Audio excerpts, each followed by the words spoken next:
Welcome to the Retirement Outsiders Podcast. I'm your host, Steve, and I'm joined by my wife and co-host, Tony. The focus of this podcast is to discuss various retirement topics from an outsider's point of view. In terms of this podcast, an outsider is someone who is not retired, someone who is not a financial advisor, someone who is not a CPA, lawyer, or healthcare advisor. I'm an engineer, and Tony is a teacher. We've been preparing for retirement for several years. We've encountered many different opportunities and obstacles throughout our careers and our paths to retirement. Early on, so much of it was intimidating. Our intent is to make some sense out of all the financial, accounting, estate planning, and healthcare jargon from an outsider's perspective. In addition, we will discuss some of the behavioral aspects that come with not being tied down to a 9-to-5 job. Welcome to the Retirement Outsiders Podcast. Okay, good afternoon. How are you? I'm good. Excellent. And glad to good hear it. afternoon to you as well. Thank you. Thank you. Today, we are going to talk about things that you should consider doing 10 years, 5 years, and 2 years before you retire. Or you plan to retire. Yep. We're going to talk about some financial things as well as some non-financial things. Household things. Yep. Health-related things. Getting your ducks in a row. Getting ducks in a row. You got to do that. So 10 years before you retire, some strategic planning, some things that you can do. So number one is map out your goals. So define and redefine, and get into a cadence of doing that. Define and redefine what your retirement lifestyle is going to look like, what you want it to look like. Right. And a lot of our peers are those of you who are planning that 65 as your magic retirement timeline. You're there. You're at the 10-year time That's this right. minute. Yep. And once you map out those goals and you have some ideas, hey, this is the lifestyle we want, you can start to calculate the income you're going to need to be able to do that realistically.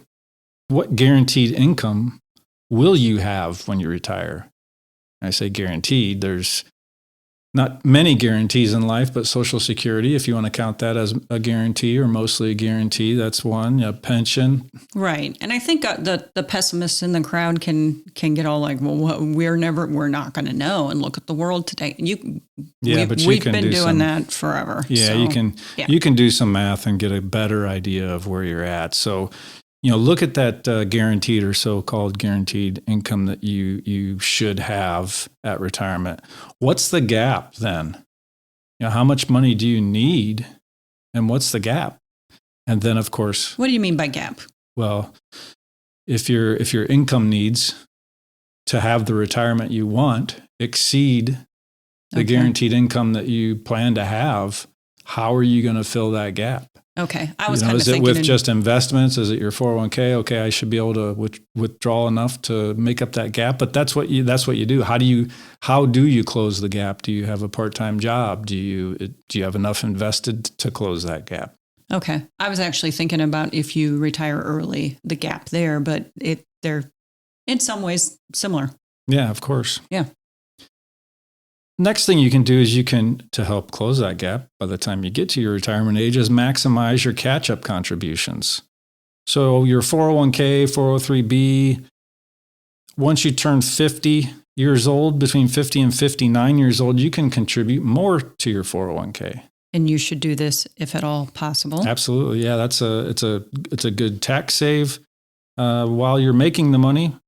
Plus, for 2026, you can save an extra $8,000. So, and it's going to go up every year or so between now and the next 10 years. So you're looking at, another $8K put away if you can afford to do so. Yes. And then between the ages of 60 and 63, it goes up. So if you were 60 to 63 today, you could put an extra $11,250 away per year. So if you have the ability to do that, I would definitely take advantage. Similarly, with IRAs, you can put an extra $1,100 a year in at 50 years of age or older. And then another one is HSA. So in HSA, you can combine with either the 401k or IRA. It's another $1,000 you can pack away once you're 55 or older into your HSA. No, we have that to look forward to here pretty soon. We do. Yeah. One of us will be able to do that here before another trip around the sun. Next up is debt downsizing. So make sure you're paying down those high interest debts that you have and create a plan, if you haven't done so already, to eliminate your mortgage payment. It's a big factor in happiness for retirees, is having no mortgage or your mortgage payoff in sight. And then the next thing that you can do 10 years before you retire is start to get familiar with the concept of a Monte Carlo analysis. Sounds fancy. It's pretty fancy. It's when you look at your income needs and you look at all the money that you've saved, you can run a model that tells you, do you have enough money? Do you have enough money to be able to retire? And what a Monte Carlo analysis does is it takes all the things that you have to make a guess at that really can vary, like inflation, for example. But what a Monte Carlo analysis does is it takes a lot of those factors that you can tweak, and it runs multiple versions of an analysis, changing all of those variables to give you a look at, hey, here's 10,000 different combinations of things that could happen. And then it gives you a percentage that you're not going to run out of money. How does one access this fancy analysis? Well, AI will do it for you now, but financial advisors have tools that do it as well. Okay. So 10 years out from retirement, I would take a look at that. Have your financial advisor run a Monte Carlo analysis for you. It's really kind of neat because it gives you an idea of, hey, this is how much money I want to spend. This is all the money we do have today. This is where we think we'll be when we retire. Therefore, what's the percent chance we have of not running out of money? And is that percent chance 70%, 80%, 90%, 95%? And what are you going to do if it's not as high as you want it to be? All right, now let's get to, well, actually, you're gonna speak about some things in that 10-year window now, I believe. Yeah, I think in that 10-year window, and I'm going to talk about this in each one of the windows, but this one is, you should practice living on that projected income for 1 month. You should give yourself a 1 month of living within that budget. So if you're like, I am going to spend $2,000 a month, that's what I want my bills to be totaled. Are you capable of doing that? And have you factored in things like birthdays and anniversary, Christmas presents? Are you going to relocate? You should be starting to think about this pretty seriously at the 10-year. Do you want to relocate and or live in multiple locations? Do you want to be a snowbird, or do you want to just move and come back and, stay with relatives for the holidays or something? I don't know.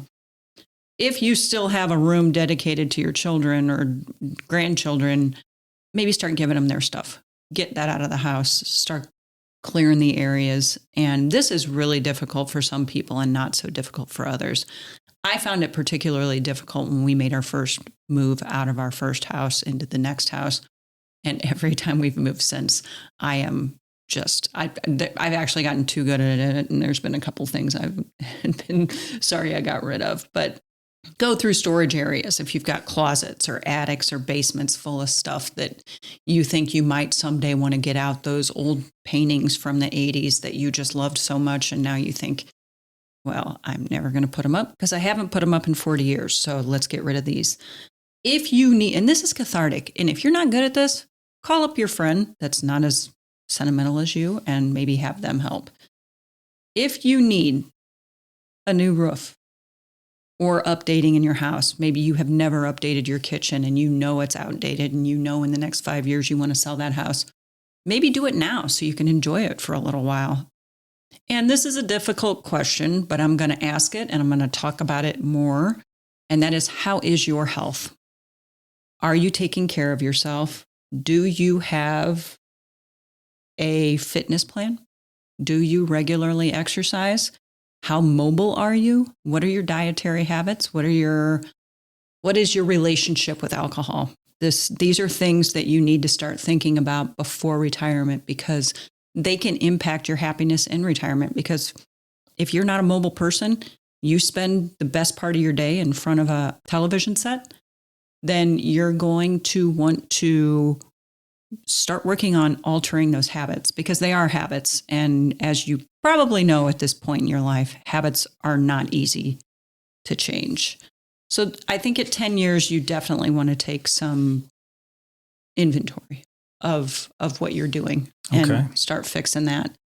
Okay, so let's fast forward now to 5 years before retirement. The first thing that you should take a look at is stress testing your portfolio. Do a stress test on all your financial situation. With the Monte Carlo analysis that I mentioned before, you can look at all those different outcomes and you can tweak some things. You can tweak, one of the things that I like to look at is the guardrail strategy.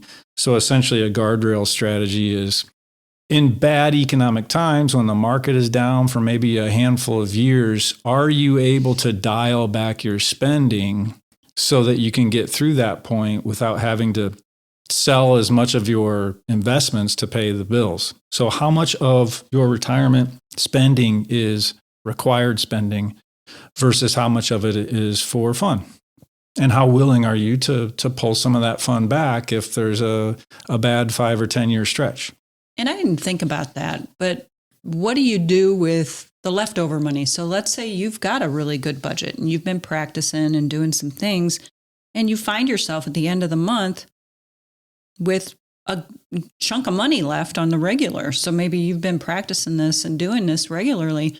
What do you do with that? Do you resave that money, or do you put it in a savings account? Do you there's things, that's kind of a fun idea. I don't know.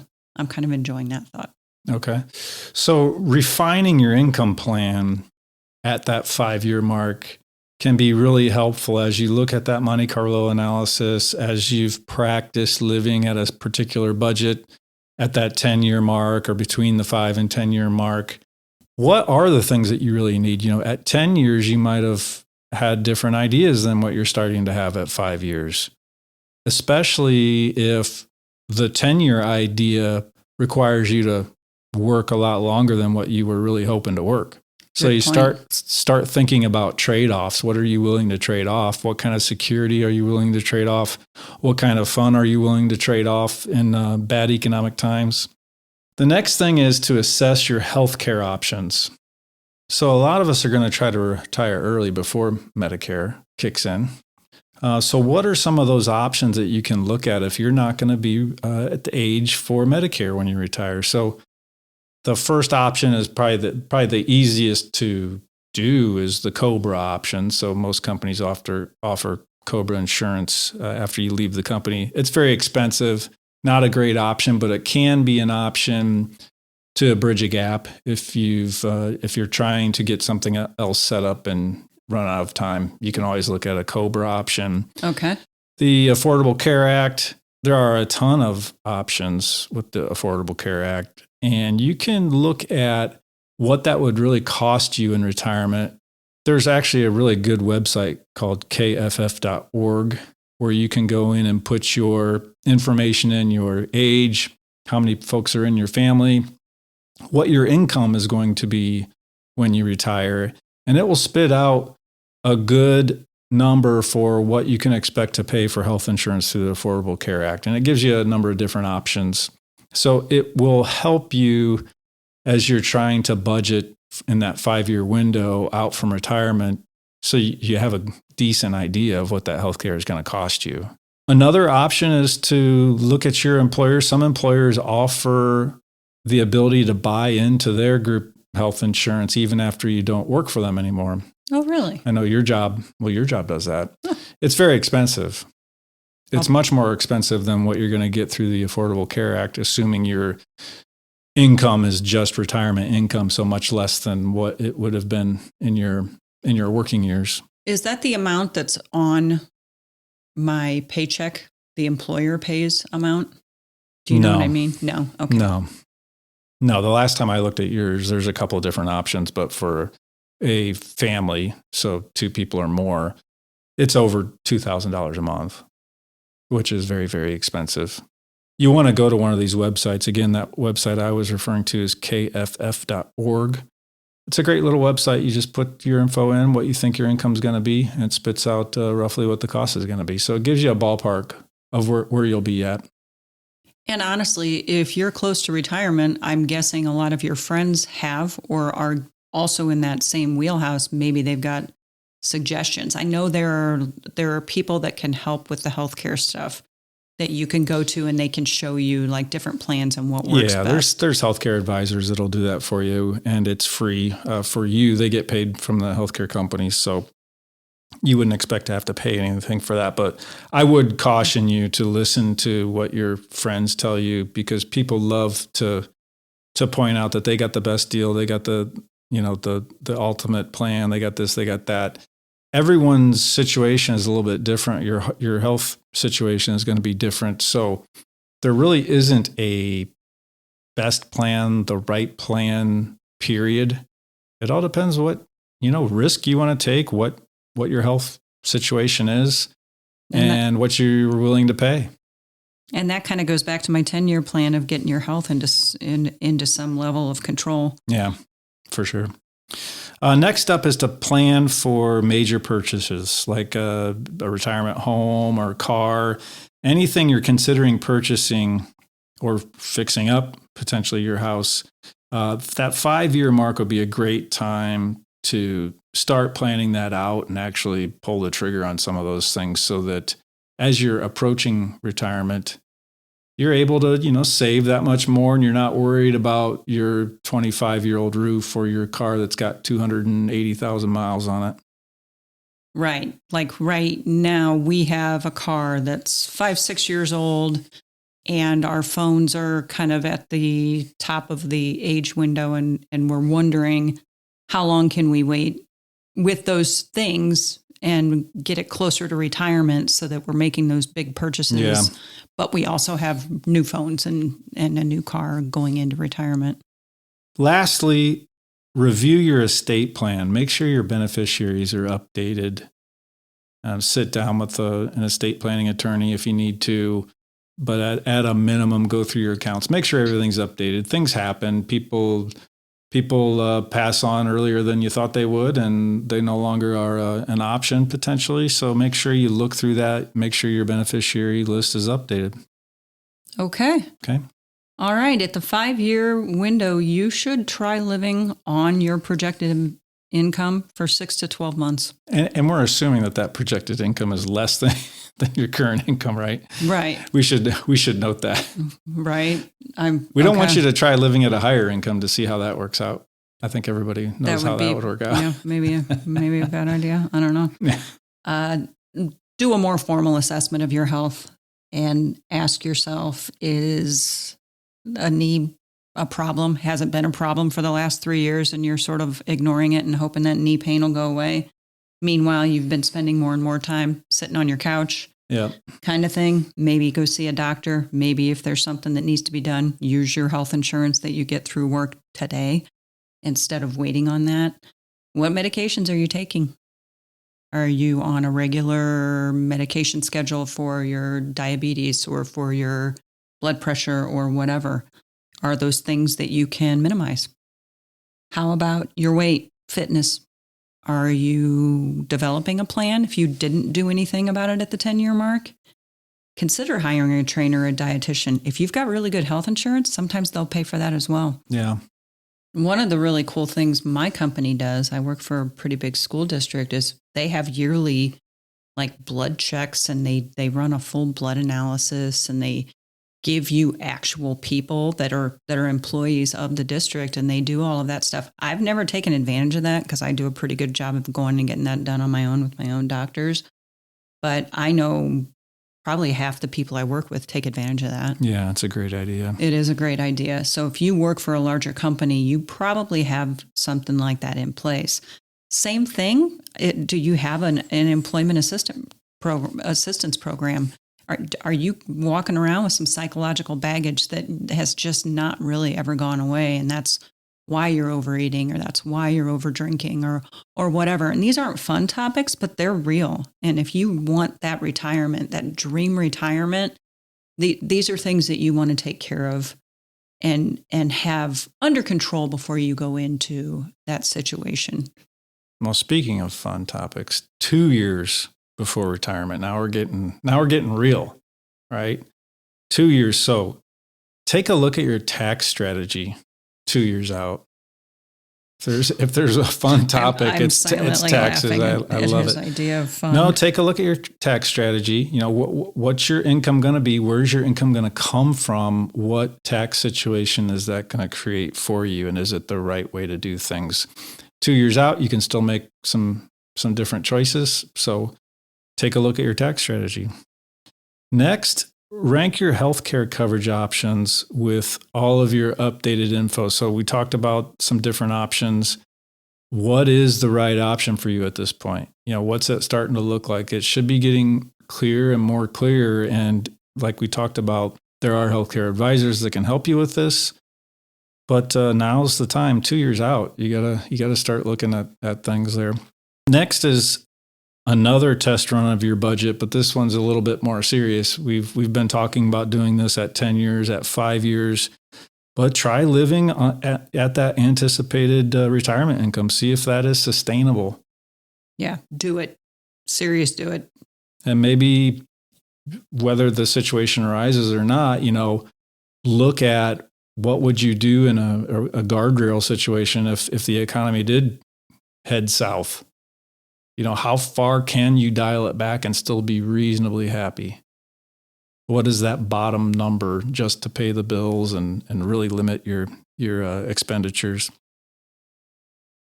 Review Social Security. Lots of options with Social Security, mostly is when you start taking it. In general, rule of thumb is every year you delay it, it increases by 8%. So think about that a little bit. Especially if you're married, you have two people with a Social Security benefit coming. How do you play those off each other? Do you delay both of them? Do you take one early, the other one late? But look at that and how it fits into your tax strategy and the actual bottom line number of income that you need. And I hate to be morbid, but one of the things you want to consider is when you're looking at those health assessments, what kind of morbidity diseases are you carrying around with you? Do you have heart disease? Do you have type 2 diabetes? Have you had any bouts with cancer? I'm on social media. I see people in my age range all over the place that are having some of those problems. Yep. So, yeah. Lastly, secure those final expenses. Buy the new cell phones, buy the new car, get the house ready to either just be upgraded so that you don't have to do anything for many, many years, or get it ready to sell if that's the plan. Make sure that the furnace isn't on its last leg, et cetera. So spend that money. And then if that makes you, bump your retirement out a little bit, that is what it is. But for most people in career job situations, once you leave, it's going to be very, very difficult to try to go back if you need to. So I would recommend that it's always, make sure it's your time before you go. All right. So your physical fitness, your readiness should be top priority in this time space. So if you've been, kind of doing I bought a treadmill and now it's carrying all my laundry or whatever, maybe actually cement these plans and get them into place. And one thing that I thought about while I was writing up these notes is, how about your dental and your vision? Are they up to date? Have you got an old bridge that probably needs replacing? Do you have any kind of vision issues that you've been putting off, or you think LASIK might be something you want to do and you've not been doing it? And this would be the time you want to do that while you still have a steady income, because that can get expensive. Sure, yeah. Okay. Plus, you don't want to be recovering from some kind of small surgery or whatnot while you're retired. Right. Get that done while you're still employed. Right. Yeah. Take your time, because who doesn't retire with a whole bunch of unused benefit time? Oh yeah. Yeah. So us Americans are horrible at that. Yeah, we are. Is your home plan more or less set? Have you decided what you're going to do, where you're going to live? Are you still hemming and hawing about wanting to move away from family or do all of the other stuff? That's something even if it's between staying in our home or Florida, but we can't do both, but we're going to do one or the other. I would actually sit down and develop a plan for both of those so that you can sit down and look at them and make logical and emotional decisions about those things. Yeah, make sure you've got that chunk of money. If your plan is to move a long distance, do you have that money saved to pay the movers? Do you have the money saved to potentially upgrade that new house? Things, those one-time buys like window treatments, things like that. Do you have that money saved separate from your retirement money? And are you ready to go with that so that you're not all of a sudden in that first month of your retirement blowing a huge chunk of your retirement savings and thinking, geez, what'd I just do? If you're living in a dual adult household, are you retiring at the same time? Is it going to be stair-stepped? How are you going to manage that? Have you done anything about downsizing? And if one of you is home while the other one's continuing to work for another year or two, is that person good at downsizing? Or should you be doing that on your own on the weekends because they're going to toss all your fun stuff? That's a thing. I get on a roll when I start cleaning things out. Oh, you sure do. My bar for throwing things away, it lowers and lowers and lowers as the day goes on. Have you furnished your future home and assessed? So in my brain, I'm already thinking about this future home in the Villages. Oh, I know you are. Oh, I know you are. I know you know I am. But I think about that. Like, what furniture do we have now that I want to take with me? Do I want to take with me? What am I going to have to give up? Those types of things. Okay. Well, if you have any questions for us, send us an email at retirementoutsiders@gmail.com. And until next time. Thank you for joining us today on the Retirement Outsiders podcast. Please remember to rate, like, and subscribe on Spotify, YouTube, or wherever you listen. Thanks again, and we hope you'll join us next time on the Retirement Outsiders.